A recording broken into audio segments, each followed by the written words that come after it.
optimis di bulan di masa pandemi. Bismillahirrahmanirrahim. Allahumma sholli wa sallim ala sayyidina Muhammadin al-Fatih lima ughliq wal khatimi lima sabaq nasiril haqqi bil haqqi wal hadi ila siratikal mustaqim wa ala alihi haqqa qadrihi wa miqdarihi al-azim. Subhanaka la ilma lana illa ma 'allamtana innaka antal alimul hakim. Rabbi syrah li sadri wa yassir li amri wahlul 'uqdatam min lisani yafqahu qawli bi rahmatika ya arhamar rahimin. Bapak Ibu yang dimuliakan Allah Subhanahu wa taala, ya. Yang namanya optimis ya itu merupakan pondasi di dalam kehidupan kita. Sebab orang yang hidupnya tidak ada motivasi sama sekali, maka itu menjadi hampa. Bahkan di dalam ibadah pun ada motivasinya. Ya, kita melakukan ibadah itu ada motivasinya. Sebagaimana yang sudah dulu kita sampaikan, ada fadhailul amal, yaitu fadilah melaksanakan amal ibadah. Kalau kita puasa, apa ganjarannya? Kalau kita baca sholawat, apa istimewanya? Apa ganjarannya? Maka semuanya ada fadhailnya, ada keutamaannya, ada istimewanya, ada ganjarannya. Itu gunanya untuk apa? Untuk memotivasi kita untuk supaya lebih giat lagi di dalam beribadah. Begitu juga ya di dalam hidup ini, ya tentu harus ada motivasinya. Jangan sampai kita kehilangan motivasi tersebut, ya kehilangan optimisme, ya yang menyebabkan ya kita akan menjadi putus asa, hilang harapan dan lain sebagainya. Ini na'udzubillahi min dzalik. Sebab yang namanya putus asa, yang nggak punya rasa optimisme, putus asa dari rahmat Allah itu merupakan suatu dosa. Yang mana Allah Subhanahu wa taala menyatakan di dalam Al-Qur'an surah Yusuf, a'udzubillahi minasyaitonir rajim, bismillahirrahmanirrahim, wa la tai'asu min rauhillah. Innahu la yai'asu min rauhillahi illa al-qaumul kafirin. Yang artinya wala tai'asu min rauhillah, dan janganlah kalian berputus asa dari rahmatnya Allah Subhanahu wa taala. Innahu la yai'asu min rauhillahi illa al-qaumul kafirun. Sesungguhnya tidak ada orang di dunia ini yang berputus asa, melainkan adalah orang-orang yang kafir. Melainkan adalah kaum yang kafir. Artinya apa? Ya putus asa merupakan larangan. Ya Allah Subhanahu Wa Taala melarang dalam Al-Quran. Sighatnya adalah fi'il nahi wala tai'asu, dan janganlah kalian berputus asa. Artinya kalau sighatnya nahi berarti itu larangan. Artinya kita kalau berputus asa itu hukumnya dosa. Ya sesungguhnya ya, dan di potongan ayat selanjutnya Allah menyamakan orang yang berputus asa sebagaimana orang-orang yang kafir. Ini kalau kita putus asa dari rahmat Allah, berarti kita tidak yakin akan kuasanya Allah Subhanahu wa taala. Berarti kita tidak yakin Allah Subhanahu wa taala Maha pemberi pengatur hidup kita, ya. Jangan putus asa. Sebab apa? Putus asa itu dosa. Sehingga ini bisa membatalkan syahadat kita, merusak syahadat. Sebab ketika kita mengucapkan la ilaha illallah, ya artinya kita mengakui ya la ilaha illallah itu adalah la khaliqa illallah, tiada pencipta kecuali Allah Subhanahu wa taala. Itu kalau dijabarkan panjang, la ilaha illallah itu juga bisa berarti ya tidak ada yang memberi rezeki kecuali Allah Subhanahu wa taala. Tidak ada yang maha mengatur alam ini kecuali Allah Subhanahu wa taala. Itulah kenapa ya yang namanya berputus asa itu dosa. Ya, sebab juga ya berputus asa bisa menimbulkan hal-hal yang tidak baik. Ya, menimbulkan perbuatan perilaku yang buruk, ya. Misalnya naudzubillah min dzalik, orang yang putus asa ingin ya mengakhiri masalahnya, problematikanya dengan hal-hal yang dilarang oleh Allah Subhanahu wa taala. Bahkan banyak orang yang bunuh diri ya lantaran mereka banyak masalah dan problematika dan lain sebagainya. Itu dikarenakan mereka tidak punya harapan, tidak punya optimisme, dan bahkan mereka berputus asa dari rahmatnya Allah Subhanahu wa Ta'ala. Itulah kenapa kita dilarang berputus asa. Setiap penyakit pasti ada obatnya. Likulli da'in dawa wa likulli dayyikin makhraja. Ya, kata Rasulullah, setiap penyakit pasti ada obatnya. Maka jangan kita berputus asa. Penyakit kita pasti sembuh. Wa likulli dayyikin makhraja, dan setiap kesempitan hidup pasti ada jalan keluarnya. Maka dari itu kita harus husnuzon kepada Allah Subhanahu wa Ta'ala, bahwa pasti Allah menyiapkan rencana yang terbaik.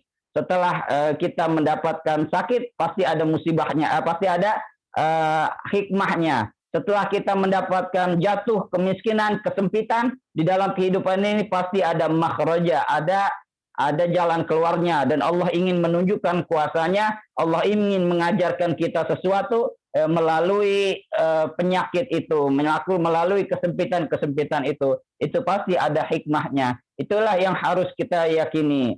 Ya, dalil ya tentang optimisme, yaitu ada di dalam Al-Quran surah Al-Insyirah, di mana dikatakan, mungkin semua kita sudah pada hafal, a'udzubillahi minasyaitonirrajim, bismillahirrahmanirrahim, alam nashrah laka sadrak wa wada'na anka wizrak alladzi anqadha zahrak wa rafa'na laka dzikrak fa inna ma'al usri yusra fa inna ma'al usri yusra fa idza faragta fansab wa ila rabbika farghab.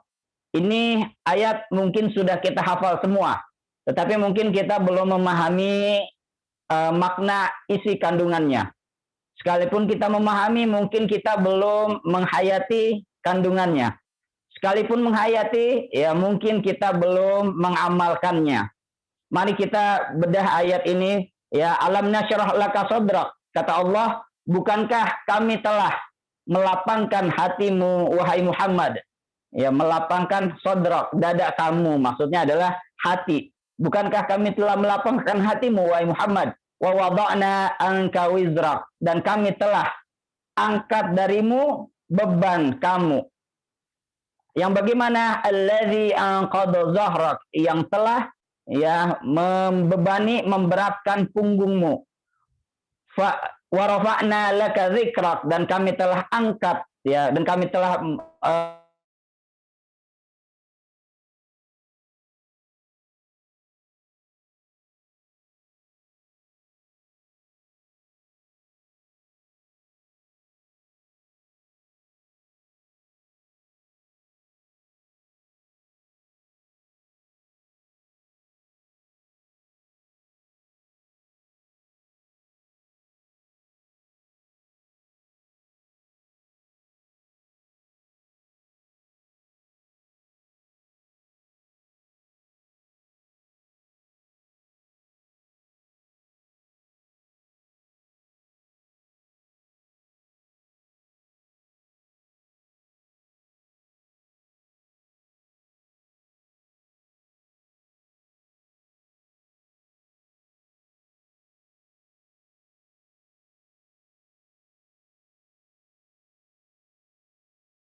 Selanjutnya di dalam tafsir Al-Maraghi yang dijelaskan adalah poin ketiga. Surah Al-Insyirah menjelaskan tentang perintahnya Allah Subhanahu wa taala kepada Nabi Muhammad SAW agar senantiasa terus istiqomah di dalam beramal.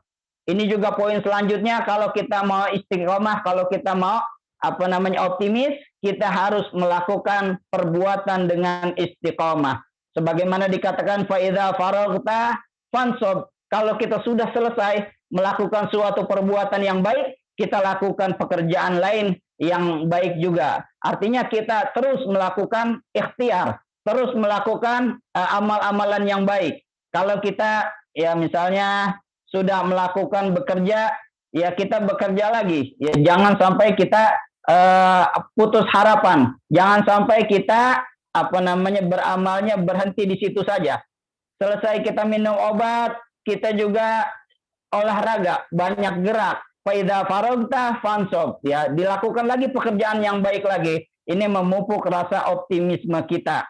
Yang kelima adalah di dalam tafsir Al-Maraghi dijelaskan Al-Insyirah surah di ayat terakhir wa ila rabbika farghab adalah perintah untuk kita untuk senantiasa berharap kepada Allah Subhanahu wa taala. Itulah poin terakhir ya. Jadi setelah kesulitan pasti ada kebaikannya, pasti ada hikmahnya. Inna ma'al usri yusra, fa inna ma'al usri yusra. Maka itu yang harus kita tanamkan di dalam diri kita. Pasti semua yang Allah Subhanahu wa taala berikan ada jalan keluarnya dan pasti ada hikmahnya. Oleh karena itu kita hanya berharap kepada Allah Subhanahu wa taala. Kiranya demikian yang bisa saya sampaikan, berhubung waktu yang sudah membatasi kita. Nanti sore tetap bertemu dengan akhina al-kiram Al-Ustaz Ahmad Fakhrul Razi. Kurang lebihnya mohon maaf. Billahi taufiq wal hidayah.